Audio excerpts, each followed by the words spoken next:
That's a good question. I'm glad you asked. The level we looked at today is fairly linear, but that brings you into an adventure that has a main campaign, and it has a lot of optional side missions, and the players have a base of operations, and from there they can choose what global threats they want to take on.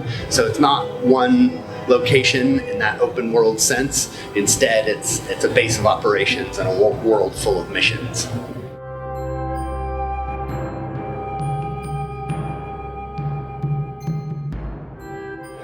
I mean, it's an exciting challenge that we know there are so many fans that have lifelong relationships with these heroes, that taking on that responsibility is a big one.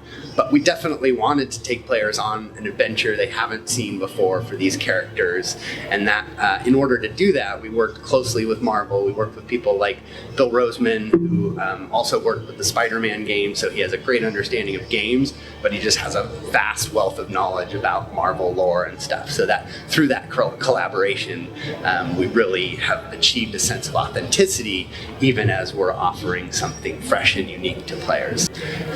Our assumption is that we have fans who come from the movies, fans who come from the comic books, and maybe even fans who come from gaming that aren't as familiar with the property. And our goal really is to create an experience that all of those players can enjoy.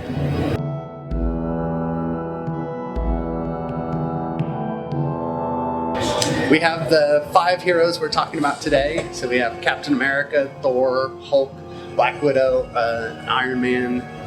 The players will experience a narrative. It opens at A-Day, where a tragic event happens and the Avengers are blamed for it. And then a lot of the game takes place 5 years after A-Day, and in that context a new threat has emerged and the heroes are disbanded, and so the player is charged with reassembling those heroes. So you start with building your team back up in that sense. And then one quick thing, the players can also look forward to new heroes after launch. So we'll be offering heroes at no additional cost and new regions to play in as well. Yeah, we have, and in some ways I hardly think of it as DLC, because it's really just, the dream is to just offer players an expanding world, new stories emerging, and new heroes arriving. So it very much is more of a continuous evolution of the world and a continuing story arc. And one of the goals is to both support the co-op aspect of online, but also take players into a world that does evolve over time.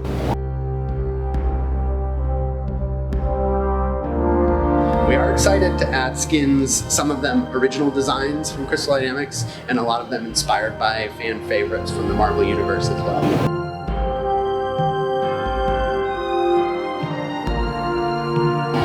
I think I would probably choose Cap. He's really interesting. I think part of it is even just his life experience of having lived when he did, being frozen and coming back, and I think that would intrigue me of what that was like, and being able to talk to someone who lived through that. But also I think he carries a lot of weight on his shoulders, that in some ways you get the sense that he doesn't exactly need to be a leader for his own ego, that he really feels this sense of responsibility to the team and to the world, and I think it'd be interesting to really understand what makes him tick in that sense, what drives him. When we talk about favorite heroes, I think it changes on any given week. One of the characters I enjoy playing most right now is Black Widow. I really love her agility. She combines the melee combat and the range combat really well. She has able to grapple and things like that. They're very fun mechanics. So she's probably my favorite to play right now.